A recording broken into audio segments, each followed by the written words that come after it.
देश और दुनिया की आज ढेर सारी खबरें हैं, लेकिन सबसे बड़ी खबर यह है कि बीबीसी के भारत स्थित दफ्तरों में इनकम टैक्स की छापेमारी दूसरे दिन भी जारी है। आप देख रहे हैं डेली संवाद। हम आज बीबीसी के दफ्तरों में छापा क्यों पड़ा है ये बताएंगे। इनकम टैक्स डिपार्टमेंट की टीम ने मंगलवार को बीबीसी के दिल्ली और मुंबई के दफ्तरों में एक साथ छापेमारी शुरू की थी। ये छापे इंटरनेशनल टैक्स चोरी के आरोप में मारे गए आईटी टीम ने कर्मचारियों के मोबाइल लैपटॉप सीज कर दिए। बीबीसी हेडक्वार्टर ने जांच में सहयोग करने का हवाला भी दिया। यह जांच दूसरे दिन यानी आज बुधवार को भी जारी है। उधर छापेमारी की टाइमिंग को लेकर सवाल उठ रहे हैं। कांग्रेस ने इसे देश में आपातकाल बताया है, यानी मीडिया पे इमरजेंसी बताया है। वहीं भाजपा ने बीबीसी को दुनिया का सबसे भ्रष्ट और बकवास कारपोरेशन करार दिया है। फिलहाल बीबीसी विवादों में पहली बार नहीं है। 70 के दशक में तत्कालीन प्रधानमंत्री इंदिरा गांधी ने भी भारत विरोधी डॉक्यूमेंट्री दिखाने के लिए बीबीसी के दफ्तर पर ताला जड़वा दिया था, जो 2 साल बाद खुला था। आइए जानते हैं कि बीबीसी की स्थापना कब हुई, इसका खर्चा कैसे चलता है, इसके मालिक कौन है और हां, अंत में इनकम टैक्स रेड से जुड़ी सभी खास बातें भी हम आपको बताएंगे।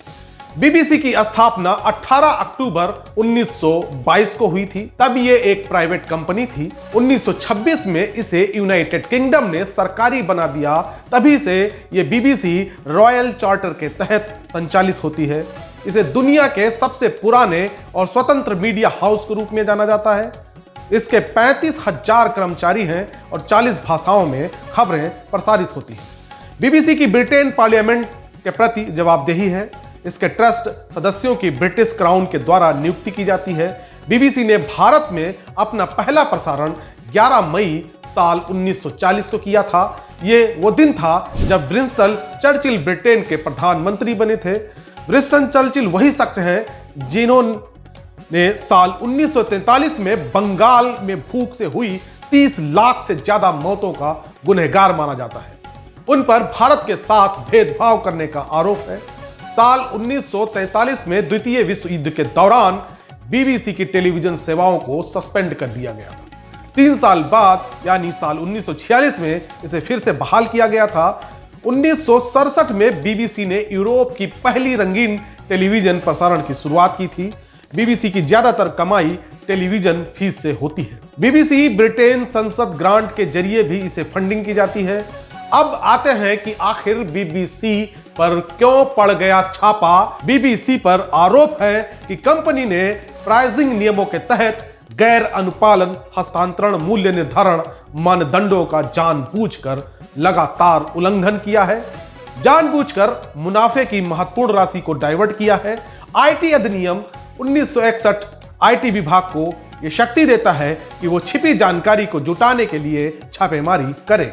इस अधिनियम के तहत विभाग ऑफिशियल अकाउंट्स, नकदी, स्टॉक या अन्य कीमती सामान की जांच कर सकता है और किसी भी कैंपस में छापेमारी करने का अधिकार रखता है।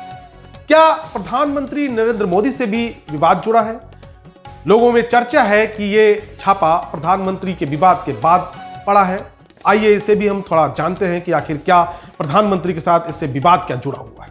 बीबीसी ने गुजरात दंगों पर इंडिया द मोदी क्वेश्चन नाम से 2 पार्ट में डॉक्यूमेंट्री बनाई थी। पहला एपिसोड 17 जनवरी तो दूसरा एपिसोड 24 जनवरी को रिलीज किया गया था, लेकिन केंद्र की भाजपा सरकार ने 21 जनवरी को इस पर प्रतिबंध लगा दिया। इसके बाद यूट्यूब समेत सभी प्लेटफॉर्म से वीडियो हटा दिए गए। विदेश मंत्रालय के प्रवक्ता अरिंदम बागची ने 20 फरवरी को बताया कि यह बीबीसी का प्रोपोगेंडा है।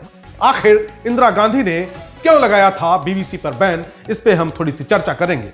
बात 1970 की है। तब देश की प्रधानमंत्री इंदिरा गांधी थी। फ्रांसीसी डायरेक्टर लुइस मेले ने 2 डॉक्यूमेंट्री कलकत्ता और फैंटम इंडिया जारी किया था। बीबीसी पर आरोप लगा था कि डॉक्यूमेंट्री के जरिए भारत की इमेज यानी भारत की साफ सुथरी छवि को दुनिया में नकारात्मक दिखाई गई। इंदिरा गांधी ने भारत में बीबीसी के दफ्तर पर तब ताला लगवा दिया था। साल 1972 में फिर से इसकी सेवाएं बहाल हुई थी। आइए अब जानते हैं आईटी छापेमारी पर भाजपा और विपक्ष ने क्या क्या कहा है। भाजपा के नेताओं ने क्या कहा और विपक्ष ने इस पर अपनी क्या प्रतिक्रिया दी है। भाजपा प्रवक्ता गौरव भाटिया ने कहा कि बीबीसी का प्रोपेगेंडा और कांग्रेस का एजेंडा एक साथ काम कर रहा है। बीबीसी का इतिहास भारत को कलंकित करने वाला रहा है। इंदिरा गांधी ने बीबीसी पर बैन लगाया था। बीबीसी ने अपनी रिपोर्टिंग के दौरान कश्मीर में आतंकवादी को करिश्माई युवा उग्रवादी बताया था। वहीं कांग्रेस ने ट्वीट कर लिखा कि पहले बीबीसी की डॉक्यूमेंट्री आई, उसे बैन किया गया, अब बीबीसी पर इनकम टैक्स का छापा डाला जा रहा है।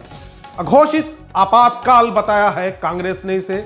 वहीं मध्य प्रदेश के पूर्व मुख्यमंत्री दिग्विजय सिंह और कांग्रेस के वरिष्ठ नेता ने कहा है विश्व में पहली बार बीबीसी के 100 साल के इतिहास में उन पर इस तरह की कोई छापेमारी हुई है।